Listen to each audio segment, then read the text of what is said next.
Shalom. Welcome to Challenging Torah, a project of the Malibu Jewish Center and Synagogue. This week's portion is Vayigash, which means to draw near.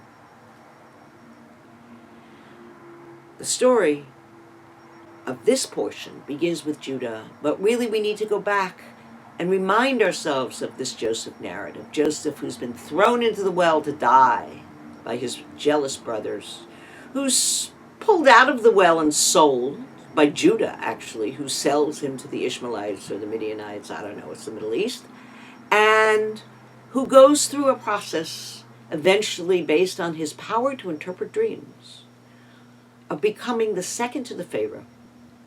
The famine that he's predicted happens.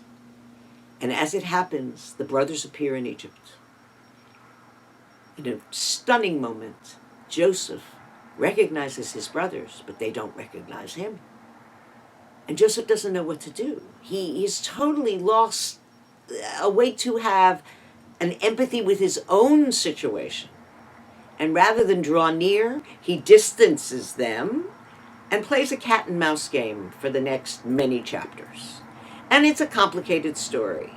He sends the brothers back, but then he captures Shimon, and then he wants a ransom, and he wants them to go back and bring back the other brother. They don't want to do it because it will cause their father great pain. Meanwhile, Jacob, of course, we know, is in pain that is the most painful you can imagine, which is having lost a child. He sees the bloody robe and knows his son Joseph is dead. Vayigash.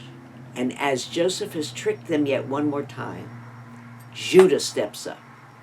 Now, this is the same Judah who was willing to sell him. And this time, Judah has matured. The Midrash tells us Judah has matured because he's lost two sons himself, because he has an empathy for his father that he didn't have before. Let us remember Joseph never writes home to his father, never makes a connection. He's cut himself off, and Judah grows closer, but doesn't know that it's Joseph. And he tells the story of his father and how his father will be bereaved if anything happens to Benjamin. Take me, he says. I'll stay in his place. I'll stay as your prisoner. Joseph says, no, I just want the young one, right?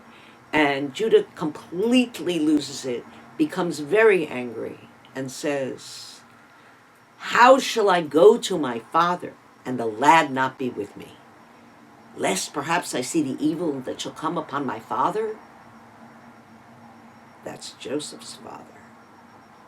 And Joseph loses it. Lo yachol lehitapek. He cannot control himself. And he bursts into tears and says, Ani Yosef, I am Joseph. Is my father still well? Wow. Nobody knows what to say. And he tries to ameliorate the situation by saying, now therefore do not be grieved or angry with yourselves that you sold me here, for God did send you before me so that you could preserve life. It's a setup. This is the meta-narrative. God has made this whole thing happen. And that's true. And it is like nesting Russian dolls. It is the meta-narrative.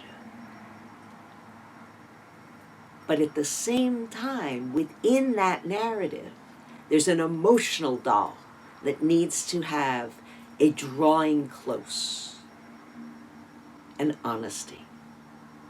Judah knows what it is to be a bereaved parent. His sons have died. He has an empathy. Joseph begins to forgive his brothers. The brothers, they don't really change. We don't know. We don't have a lot of dialogue. But for siblings to forgive siblings, for parents to forgive children and vice versa, is what it means to draw near. Vayigash. This is the Torah portion of drawing close to the essence of who you are, to the essence of what has happened. The brothers blame themselves immediately. They're sure this has all happened to them, as they say, we are guilty concerning our brother, that we saw the anguish of him when we threw him in the well. They know. Sometimes it takes a lifetime to heal a lifetime. May we grow at this moment closer to ourselves, to our families, to our own meta-narrative. May we, Vayigash, come closer and heal the wounds that we need to with empathy and love. Shabbat Shalom.